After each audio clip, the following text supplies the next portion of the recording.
Oh, I didn't mind working, but it had to be fun. That's why I liked working in warehouses. I like blue-collar jobs because there was this thing where you were working, but you weren't in like this office or this cubicle. You weren't in this designated area. It switched. You had different job sites, and everybody was funny.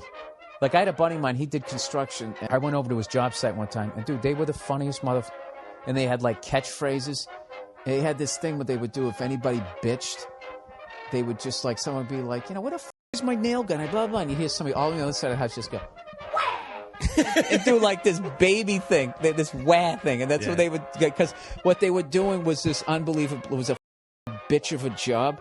So what it is, you just saw how humor worked, because if he starts bitching, everybody bitches, then you're just doing this job and you got this negative thing. Down, yeah. So it was this way to, because anybody would do it, they would start laugh, everybody else would start laugh, and you'd be 90-degree heat, putting a roof on a house, just hating your life. Dude, I remember one time I lasted 10 days doing this shit before I went back to the warehouses. I was working with these guys, and we were putting a roof on something, and I had to put like the scaffolding, like the supports up, drilling holes in and hanging on the side of the house so they could put the board across it so they could do the roof. And I remember next door was this house with a backyard with an in-ground pool, and these two hot chicks are bringing out shit, and there's these two guys, Jersey Shore-looking guys, laying out, right, and enjoying their summer. And I was just sitting there going, like, what the is wrong with this picture? And I remember one of them at one point was looking up, watching us work, and, like, he was just one of those good-looking, shredded guys, so he didn't have an ounce of guilt. Yeah. Not an ounce, where I would actually, in shame, gone back into the house, like, I don't want to be enjoying the pool with those guys working like that. This guy was just like, you would have turning the radio louder. Dude, you would have felt like we were making the roof for him. He just owned it. And I'll tell you, that guy, he has no regrets from his childhood. He crushed. You just see it. This guy's crushing everything. He was this fucking beautiful guy. That's funny. I still remember that. And there was this Irish guy. Billy, you must work quicker. You must work quicker. And at one point I got mad. It's like, dude, this is the first time I ever put these up. If you want me to go faster and you land on your back, I'll do it. Wah!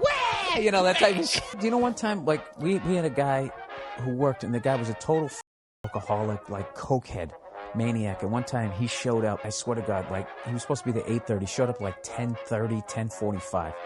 And he comes in all bleary-eyed, and his hair was soaking wet from a shower. And he just comes walking in, and he goes, oh, the traffic was brutal. His hair was soaking wet, dude. His eyes looked like road maps, right? He's big. Like, it was funny. He had like this, he was a big guy, but he never worked out. It was just all calories from his awful life. And he had this limp fish handshake. He had skinny arms and skinny legs and just this keg of a chest. So we just used to keep giving him shit. This is before, like, being an alcoholic was considered like a sad disease. So I remember we were going to get donuts that day.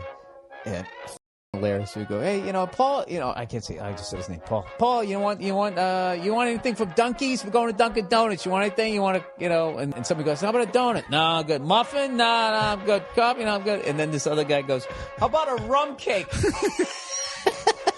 Long story short, he finally ends up getting fired, and he left one of his, remember Shackets? A Shacket. So he left that thing behind, and this one dude, you talk about like a funny bastard and like, but really like artistic. He took all these empty boxes and made like a giant statue of the guy out of the boxes, and he put the jacket on it, and he drew these bleary eyes, and he put like this mop and thing on top. Dude, we came in, even the boss, we were howling at this drunk that we didn't even try to help. We just fired the guy, sent him out on the street, and then we just made that. We laughed our asses off, and we left it up for like this shrine. It was up for like 2 weeks, and then finally the boss was just like, "We're running low on boxes. You gotta take that thing down."